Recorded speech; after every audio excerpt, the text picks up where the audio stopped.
Bienvenue chez vous. Ce mercredi sortait dans les salles de cinéma en France Vice Versa 2, la suite du film d'animation de 2015. Et c'est vrai que depuis ce mercredi, il a explosé. Et pour ma part, je l'ai vu dimanche en avant-première. Je devais faire la vidéo de base mercredi si Filmora n'avait pas craché. Et ouais, c'est vraiment un banger ce film. Ouais, moi aussi, tout comme vous, j'avais eu peur en voyant les bandes d'annonce en me disant waouh, ils vont faire un Vice Versa 2 avec des nouvelles émotions. Et bah, étonnamment, ils ont réussi à faire un truc parfait. Enfin, presque. Mon but ici, c'est pas de spoiler, c'est de dire allez le voir parce que il faut montrer à Pixar que c'est ça les films qu'on veut. Pour l'instant, c'est le meilleur Pixar des années 2020. De loin. Globalement, si vous avez vu cette vidéo, vous savez que Alerte Rouge et Buzz l'éclair, bof.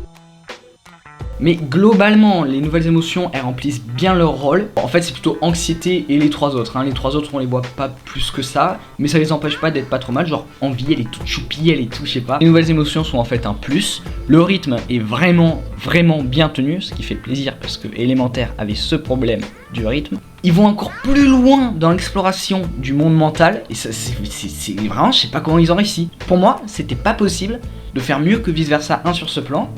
Enfin, au moins une continuation. Et bah ils l'ont fait. Globalement, l'aspect du message du film et tout, il n'y a rien à redire. C'est nickel. Est-ce qu'il est au même niveau que le premier ? Presque, ça reste vraiment super bien. Cependant, ayant vu le film en VF, j'ai déjà un problème par rapport à celle-ci sur le doublage d'anxiété et d'ennui. Ennui qui porte bien son nom. Alors, me faites pas dire ce que j'ai pas dit, Dorothée Pousseau est une excellente doubleuse. Et là, comme ça, de tête, je la connais surtout pour Harley Quinn et la fille dans les mondes de Ralph dont j'ai oublié le nom. Vanellope, voilà, c'est ça, Vanellope. Et dans ces deux cas, c'est une excellente doubleuse. Et elle porte magnifiquement la voix pour ces deux personnages et pour à peu près tous les rôles où je l'ai vu. Mais pas là. Là, pour le coup, sa voix ne se prête pas du tout au personnage d'anxiété. La voix de Dorothée Pousseau ne se pose pas du tout pour ce film. Et on peut dire de même avec Adèle pour Adèle Rastapopoulos. L'île Sagan. Oh, enfin le silence.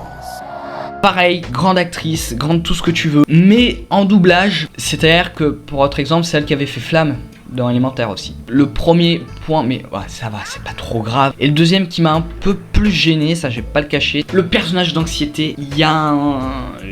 c'est compliqué, bien, mal. Et c'est pas aidé par le doublage encore une fois, mais... on n'arrive pas à la situer. Le personnage d'anxiété aurait pu être nettement plus clair. C'est pas le cas. On n'arrive pas à la centrer comme il faut. À part ça, le film est une réussite totale. Pour moi, le premier, il n'y avait qu'un seul défaut, et encore si tu peux appeler ça un défaut, c'est qu'on se concentre pas assez sur peur, dégoût et colère. Mais là, oui, par contre, là, les 5 émotions de base vivent l'aventure ensemble. Ça aussi, c'est un excellent point que j'ai oublié de marquer dans les trucs. Les 5 sont au même niveau, ce qui me fait très plaisir parce que moi, le premier là-dedans, c'est peur, quoi. Pizza. Donc voilà, foncez le voir, clairement, histoire de dire à Pixar, voilà, ça, c'est ce qu'on veut. Ce 12e épisode de La Planque est à présent terminé, j'espère qu'il vous aura plu.